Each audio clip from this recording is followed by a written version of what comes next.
Bismillahirrahmanirrahim. My name is Danish Ali Kanji. I'm a family doctor, GP in UK, based in Manchester. This is my first Arbaeen. I've been for a ziyarah over an Easter period in the past. It was 2 years ago, but this is my first Arbaeen. Yes, this experience was unbelievable. It was a completely different experience to my first one. The first one was very spiritual. But this, I was not prepared for this. It was, yes, I would say yes. I'm revitalized, I'm re-energized. I feel I've got a much clearer mind. I feel I have a bit more focus. I have energy, and all the troubles I've come with have just been lifted. I've been thinking about, I really have been thinking about it. What is it? But I can only think it is the love of the Ahlul Bayt that kind of cleanses your soul, to kind of take away, all the dirt that's there. Forgiveness of sins, and just give you a better clarity of mind, a better clarity of who you are and where you want to go, and then you channel that energy to achieve your focuses, to achieve your purpose. I will do everything I can to do that. That is my one intention when I go back, is to be completely different, is to be more focused, is to be more serving, is to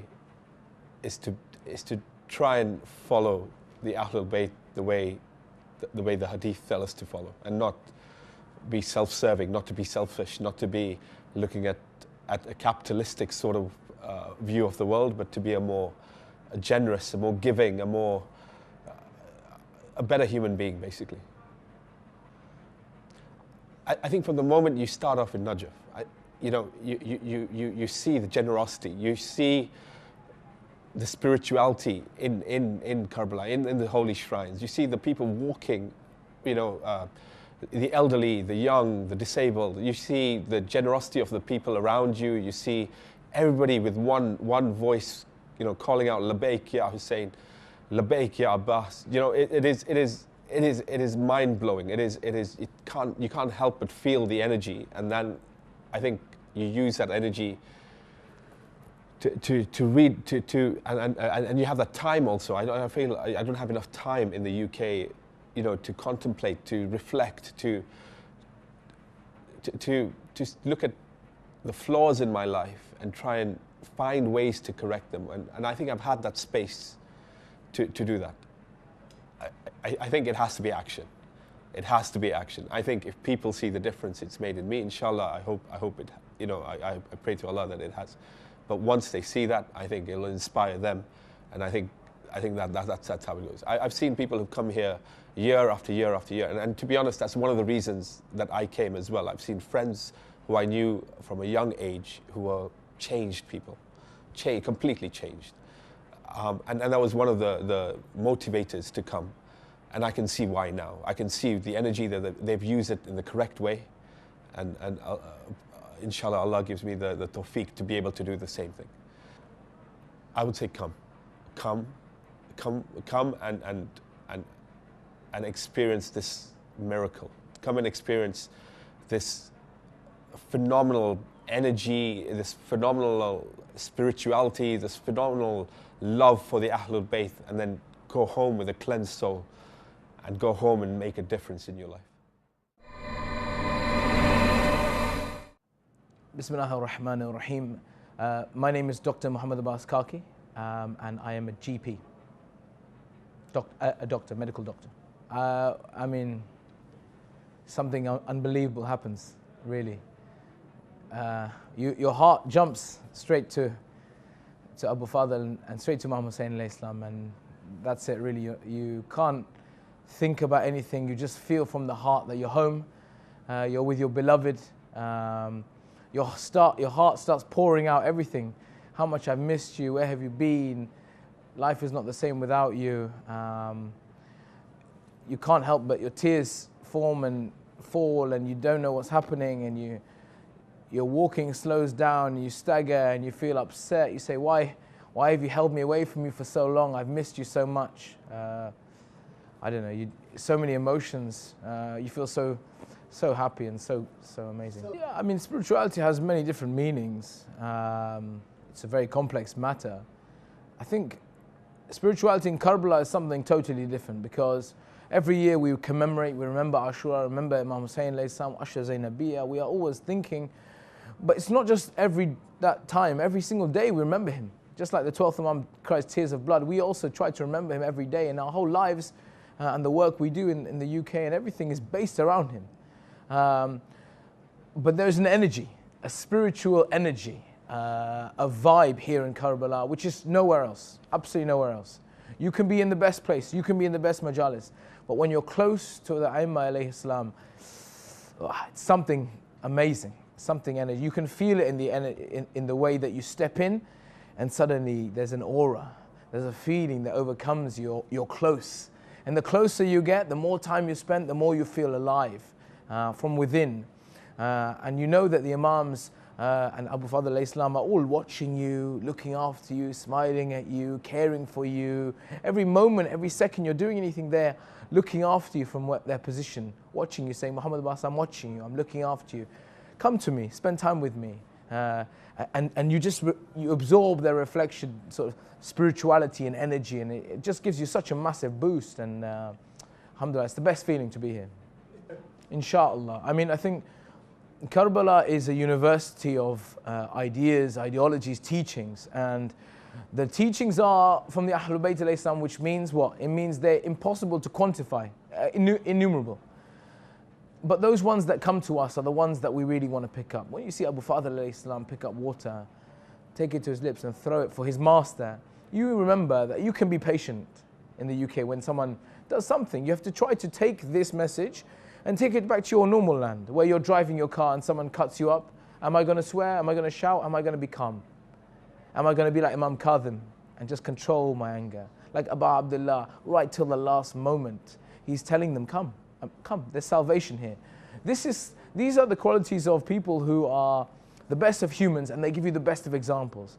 So the most important thing, I think, is when you come here, yes, you cry, you remember the musibah, but I think that Imams want us to take away their methods, their message, their legacy, which is to try to behave and change our akhlaq. The phrase of islah, of reform, the reformation starts from within, I think. And that's Imam Hussein alayhi salam's message, and that's why it never dies, because we must always reform. Karbala gives us the boost. Now we have to think, how am I going to bring that back? And the main thing for myself is to internally reform, inshallah. Try to improve my akhlaq, try to win every small Yazidi battle that comes, so I'm more Husseini, inshallah. And then afterwards, of course, you must tell people about ziyarah, because ziyarah is the best institution. There's nothing better than coming for ziyarah. No holidays will give you this energy. No medicine will cure you like the Aimma alayhi salam. No happy joke, no fun story, no amazing day will be like the happiness you feel when you see the feet, when you lie at the feet of Abu Abdullah alayhi salam and you talk to him, and the one you love the most, and he's right there with you. I think the story of Imam Hussein alayhi salam is the biggest catalyst one can have in their life. Imam Hussein alayhi salam is the transformation that everybody needs. Why do I say that? Because he is the ultimate stand of good against evil. He is the ultimate stand for every time you have the choice to do something that's easy and wrong, or something that's hard but is the correct thing. He gives you that strength, because there is no difficulty that we face that he didn't face much greater. And yet the hardest thing that we face, he faced, and yet the hardest things he faced, he still overcame with goodness, with the correct behavior. At a time like this, when there are many mixed messages in the world, many different people are made to become heroes when they haven't really achieved much. The celebrity culture, the concept of fads, these ideas of people popping up, and only because they happen to look a certain way, dress a certain way, do certain things, they get popularity, and we assume popularity means they're role models. No. Imam Hussein alayhi salam is that universal role model. He's not affected by time or place. They come and go, but he always remains. 1400 years, and still people are more and more coming. Why? Because they want to soak up his spirituality. They want to give their affirmation to say, Labbaik, I'm here, and I'm going to reform myself and my society to be better individuals. In the society we live in today, we need a role model who is that transformatory person. And there is no better role model than Imam Hussein alayhi salam. Bismillah ar-Rahman ar-Rahim. My name is Husain Al-Madhava. and I'm from Dearborn, Michigan. I'm a quality engineer for a fasteners company, Hollingsworth, that distributes service components for all the dealerships, GM and Ford. It's just very emotional. It's very overwhelming when it comes down as far as the emotions go. It's just so many emotions. You know, you want to cry, you want to break down, you feel a lot of strength, you feel a lot of spirituality, and it's an unbelievable feeling.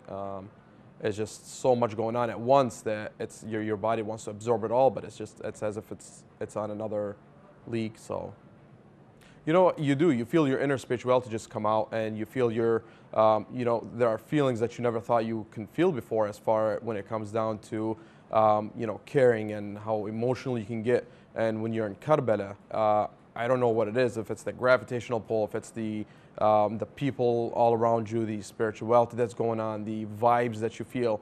I don't know what it is, but you're right. It's as if your outer body is meeting your inner body, and it's just all at once, and it's a very beautiful feeling. No matter what, you know, once you experience this for the first time, you know, you'll wish you can return back as many times as possible, and you'll always have that passion and love.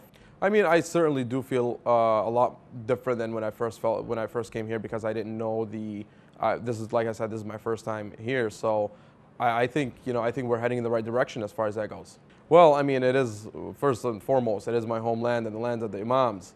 And, you know, you have to eventually come over here, since the doors are open now. And, you know, it's a lot safer than obviously back then with the old rulers. So, you know, you want to come back to your homeland, you want to come and see the Imams, you want to visit the shrines, you want to experience a life that you never experienced before due to oppression and tyranny. So this is the opportunity to do it now. Based on what I've seen, based on my first visit, I don't think they do have it completely.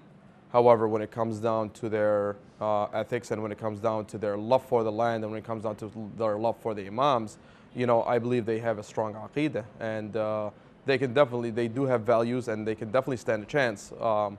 You know, but as of right now, based on just the short amount of time that I've been here, I think they still have a long ways to go as well. Today, probably not as strong right now. I mean, in time, they will be. They need a lot more exposure. They need a lot more diversity as well. I think eventually it's very possible. Today, I don't think that's likely to happen. You know, it's definitely coming down to a few things. One of them is definitely patience. There's a lot of people there, and the other thing is diversity, where, you know, you come over here, there are people from all over the world that come over here, and you have to be patient with one another. You have to tolerate one another. You have to unite with one another. Everyone's helping another.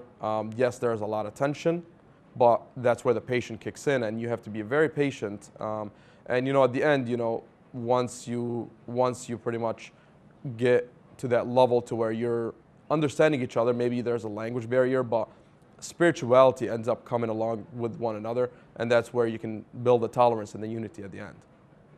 You know, it's one of these things that you can't really describe a feeling unless the person actually comes over here and experiences it for themselves. I can kind of relate it to the first time I had a kid, to where I didn't know those feelings existed. When you come over here, it's the same thing. You didn't know those feelings existed until you actually experience it for the first time by yourself, and then you're just gonna keep, you know, wanting to come back to it and feeling that feeling and that strong emotional attachment to your Imams and to the Ahlul Bayt, and which will get you eventually closer to Allah subhanahu wa ta'ala, inshallah.